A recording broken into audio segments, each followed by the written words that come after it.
ಉಡಾಯಿಸೋ ಖಾರ ಬಣ್ಣ ರುಚಿಯನ್ನು ನೀಡುತ್ತದೆ. ಮೆಣಸಿನ ಪುಡಿ ಚಿಂದಿ ಉಡಾಯಿಸೋ ಖಾರ ಬಣ್ಣ ರುಚಿ. ಹೈದರಾಬಾದ್ನ ಗುಲ್ಜಾರ್ ಹೌಸ್ನಲ್ಲಿ ಅಗ್ನಿ ದುರಂತ ಸಂಭವಿಸಿದೆ. ಅಗ್ನಿ ದುರಂತದಲ್ಲಿ ಮೃತಪಟ್ಟವರ ಸಂಖ್ಯೆ 17ಕ್ಕೆ ಏರಿಕೆಯಾಗಿದೆ.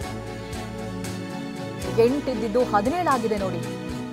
3 ಮಹಿಳೆಯರು, 4 ಪುರುಷರು ಹಾಗೆ 4 ಜನ ಮಕ್ಕಳು ಸಜೀವ ದಹನವಾಗಿದ್ದಾರೆ. ಹಲವರ ಸ್ಥಿತಿ ಇನ್ನೂ ಕೂಡ ಗಂಭೀರವಾಗಿದೆ. ಬೇಸಿಗೆ ರಜಾ ಇತ್ತು, ಮಕ್ಕಳು ಕೂಡ ಇದ್ರು. ಅಗ್ನಿ ಅವಘಡಕ್ಕೆ ಮಕ್ಕಳು ಬಲಿಯಾಗಿದ್ದಾರೆ. 2 ವರ್ಷದ ಮಗು ಇರಾಜ್, 6 ವರ್ಷದ ಪ್ರಿಯಾನ್ನಿ ಅಂತ, 7 ವರ್ಷದ ಹರ್ಷಾಲಿ ಗುಪ್ತಾ ಅಗ್ನಿ ದುರಂತಕ್ಕೆ ಬಲಿಯಾಗಿದ್ದಾರೆ. ಎಂಥ ದುರಂತ ನಡೆದು ಹೋಗಿದೆ ಹೈದರಾಬಾದ್ನ ಗುಲ್ಜಾರ್ ಹೌಸ್ನಲ್ಲಿ.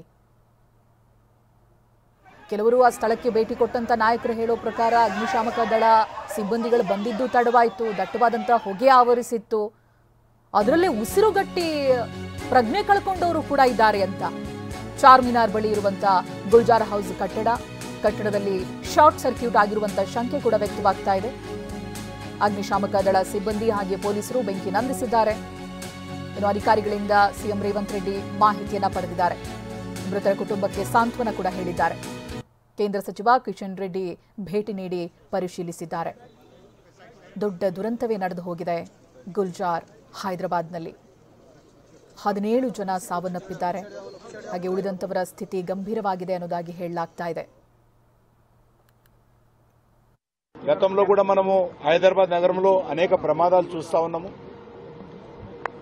ఈ ప్రమాదాల నివారణ కోసము రెగ్యులర్ గా మానిటరింగ్ టీమ్స్ ఇటు ఫైర్ డిపార్ట్మెంట్ గాని, జీహెచ్ఎంసీ గాని, పోలీస్ గాని, ఎలక్ట్రిసిటీ గాని ఈ 4-5 శాఖలు సమన్వయం చేసుకుంటూ జనసాంద్రత ఉన్నటువంటి ప్రాంతాల్లో ఈ యొక్క ప్రమాదాలు జరగకుండా ముందస్తు చర్యలు తీసుకోవాల్సినటువంటి అవసరం ఉంది.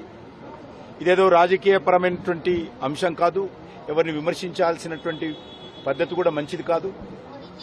అందరము కలిసి ఈ రకమైనటువంటి ప్రమాదాలు జరగకుండా చూడాలి. ఈరోజు చాలా ಇನ್ನು ಈ ದುರಂತಕ್ಕೆ ಪ್ರಧಾನಿ ಮೋದಿ ಸಂತಾಪ ಸೂಚಿಸಿದ್ದಾರೆ. ಟ್ವೀಟ್ ಮೂಲಕವಾಗಿ ಸಂತಾಪ ವ್ಯಕ್ತಪಡಿಸಿದ್ದಾರೆ ಪ್ರಧಾನಿ ಮೋದಿ. ಹೈದರಾಬಾದ್ ದುರಂತದಿಂದ ತೀವ್ರ ನೋವಾಗಿದೆ. ಮೃತರ ಕುಟುಂಬಕ್ಕೆ ಸಂತಾಪ ಸೂಚಿಸ್ತಾ ಇದ್ದೀನಿ. ಮೃತರ ಕುಟುಂಬಕ್ಕೆ 2 ಲಕ್ಷ ರೂಪಾಯಿ ಪರಿಹಾರವನ್ನು ಕೂಡ ಘೋಷಣೆ ಮಾಡಿದ್ದಾರೆ. ಪ್ರಧಾನಮಂತ್ರಿ ರಾಷ್ಟ್ರೀಯ ಪರಿಹಾರ ನಿಧಿಯಿಂದ ಪರಿಹಾರ ಘೋಷಣೆಯಾಗಿದೆ. ಹಾಗೆ ಗಾಯಾಳುಗಳಿಗೆ 50,000 ರೂಪಾಯಿ ಪರಿಹಾರವನ್ನು ಘೋಷಿಸಿದ್ದಾರೆ. ಮೋದಿ ಕೂಡ ಈ ವಿಚಾರವಾಗಿ ಸಂತಾಪ ವ್ಯಕ್ತಪಡಿಸಿದ್ದಾರೆ. ಹೈದರಾಬಾದ್ ದುರಂತದಿಂದ ತೀವ್ರ ನೋವಾಗಿದೆ. ಮೃತರ ಕುಟುಂಬಕ್ಕೆ ಸಂತಾಪವನ್ನು ಸೂಚಿಸ್ತೀನಿ ಅಂತ ಹೇಳೋ ಮೂಲಕ ಅನಂತರದಲ್ಲಿ 2 ಲಕ್ಷ ಪರಿಹಾರವನ್ನು ಕೂಡ ಘೋಷಣೆ ಮಾಡಿದ್ದಾರೆ ಮೃತರ ಕುಟುಂಬಗಳಿಗೆ.